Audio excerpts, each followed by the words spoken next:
Welcome back to Squawk Box. United States Trade Representative Ambassador Jamieson Greer has issued a warning to the EU over discrimination against U.S. tech companies and is now threatening to penalize EU tech companies in return. Ambassador Greer joins us this morning. Good morning to you, sir. Where does this stand? And just so we understand the various chess pieces here, what kind of leverage do you think you have to actually effectuate this in the EU? Well, good morning. Good to be with you. There are a couple of things. First of all, the EU itself knows that it lags on innovation. We had the EU put out the Mario Draghi report a year or two ago talking about how, what a lack of innovation they have and high regulation. So there's incentive on the EU side. On the U.S. side, there are a number of types of investigations that we could conduct to look into this and potentially take action. President Trump's been talking about this for several months, so this is not a new issue, unfortunately. And even before that, we've been dealing with it for years. So, but in terms of what happens next, and assuming the EU says talk to the hand, which they could, are we talking just about fines? Are we talking about a different tariff regime? How are you thinking about this? So this past summer, we issued a joint statement with the European Union on a variety of topics. One of those topics was about having fairness and non-discrimination in digital trade. I was in Brussels a couple of weeks ago, and I spoke with counterparts over there, and several of them just really refused to engage on this topic. I'm happy to engage with them. The United States is happy to engage with them. We've been trying for many years to do so, and they've not been responsive. So we have tools like Section 301, which is an investigatory tool that is designed to have a negotiated outcome. I don't think we're in a world where we want to have some, renewed trade fight or something with the EU. That's not what we're talking about. We want to finish off our deal and implement it. But this is something that's really important, and we need to deal with it. We need to deal with it quickly. It'll be better for the EU and for us to have it resolved.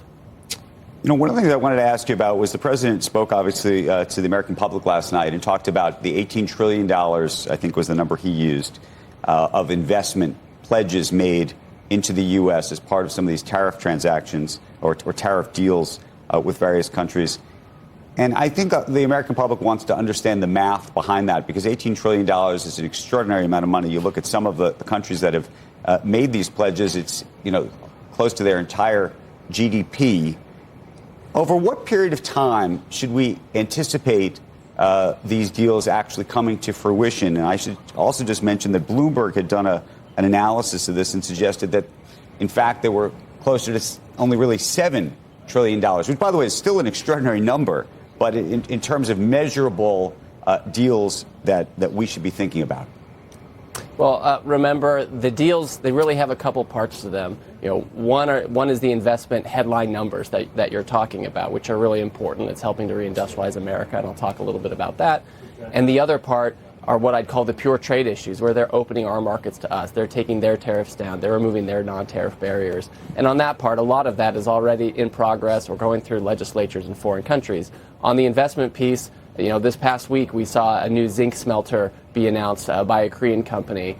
We have the Koreans talking about more shipbuilding in the tunes of hundreds of millions of dollars and billions of dollars. We have the Japanese companies like Hitachi and others building. So we see a lot of progress on that front, and we're going to be looking at it over the life of President Trump's term on the investment figures. Right. The other thing that I think we're all waiting to hear from is the Supreme Court about what they ultimately think of these tariffs and whether they're going to either strike them down or try to change them or something else. What kind of preparations are you making behind the scenes right now in that regard, and what are you hearing from various countries around the world? So remember, the president has been focused on a tariff program for many years. And so even before Inauguration Day, we had a number of plans of how to implement tariffs, and the president ultimately appropriately selected that using his emergency authorities was the best, because we could move quickly and flexibly to respond to the emergency of offshoring and the deficit. That being said, at that time, we also had other options for the president. We have tools under Section 301 to deal with specific unfair trading practices and use a tariff to combat those. We have Section 232 tariffs that are in place and aren't challenged.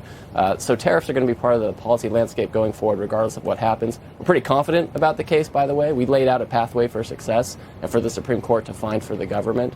But we have plans if it goes the other way. Ambassador Greer, the notion of using tariffs as a means to negotiation and opening up other markets and reducing trade barriers from other countries, perhaps seems not to apply directly to China, where it seems like it's a little more of a managed disengagement. Doesn't seem like they're lowering really trade barriers to U.S. Imports into China. How do we think about the state of that relationship and where it's going? Well, first of all, President Trump and President Xi have both put a premium on maintaining their personal relationship and having discussions at their level. So they've had meetings, they have calls, they write letters, and they'll meet again in April. That being said, the Chinese economy and the U.S. economy are quite different. They don't fit together quite neatly, so we have to manage the way they interact. To your point, there are a lot of barriers and things structurally in the Chinese economy it's part of the nature of them being a communist country. They're not going to sign a paper that says, I'm not going to be communist anymore. But what we can do is try to have the right outcomes where they're buying goods and services from the United States that they should be buying, right? Airplanes, medical devices, agriculture, soybeans, sorghum, et cetera. And there are things we can buy from them too, consumer goods, low-end tech, and other things like that. But we want that trade to be balanced, so it does require some management. Ambassador, I want to thank you for joining us this morning. Thank you very much. Have a good day. You bet. Happy holidays if we don't talk to you before Same Christmas. to you. Thank you again. Thanks. Meantime,